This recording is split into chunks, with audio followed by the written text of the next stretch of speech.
नहीं बटोगे तो भी पिटोगे, मराठीचा अपमान सहन केला जाणार नाही. सोशल मीडियावर एक पोस्टर टाकला आहे, मराठीचा अपमान केला तर नाही पेटोगे तो भी पिटोगे. याचा नेमका आशय काय समजायचा?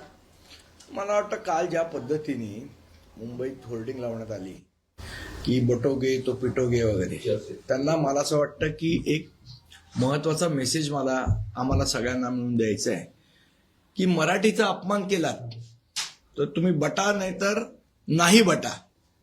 नहीं बटोगे तो भी पिटोगे, मराठीचा अपमान सहन केला जाणार नाही.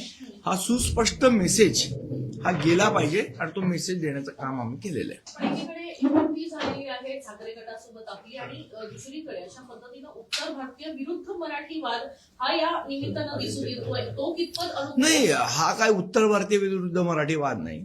काही जे भारतीय जनता पक्षाच्या एआयनी जनरेट केलेली माकडं आहेत, त्या माकडांच्या एआय जनरेटेड माकडांचे हे प्रताप आहेत.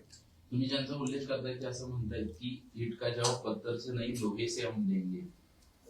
द्या ना, बघू ना कुठला लोहा कुठला पत्थर. मी तुम्हाला सांगितलं ना, ही जी मंडळी आहेत होल्डिंग आणि पोस्टर लावणारी, ही भारतीय जनता पक्षाची एआय जनरेट केलेली माकडं आहेत.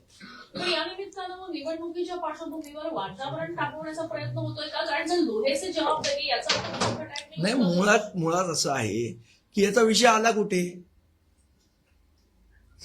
कुठे, जाणीवपूर्वक भारतीय जनता पक्षाला या पद्धतीचं नॅरेटिव्ह तयार करायचं आहे आणि उत्तर भारतीय मतं गोळा करायचे आहेत. त्याच्यासाठी चाललेले हे खेळ आहेत. सोन्याची अंडी खाऊन झाली, आता कोंबडीच कापायला निघाले. आमच्याकडे विकासाचा तर त्यांच्याकडे खुर्चीचा एजेंडा. ही युती मराठी माणसाची नव्हे तर स्वतःचे अस्तित्व टिकवण्यासाठी उपमुख्यमंत्री एकनाथ शिंदे म्हणतायत. मग मला एक सांगा की त्यांनी जी भारतीय जनता पक्षाबरोबर युती केली ती कशासाठी केली? सत्तेसाठीच केली ना, खुर्ची उभवायलाच केली ना. मुख्यमंत्रीपद मिळालं नसतं तर युती केली असती का एकनाथ शिंदेनी? दुसऱ्याकडे जेव्हा एक बोट दाखवत आहे तेव्हा 4 बोट त्यांच्याकडे आहेत, हे त्यांनी लक्षात ठेवलं पाहिजे. अदानी फॅमिलीसाठी महानगरपालिका नाही, हे त्यांनी लक्षात ठेवलं.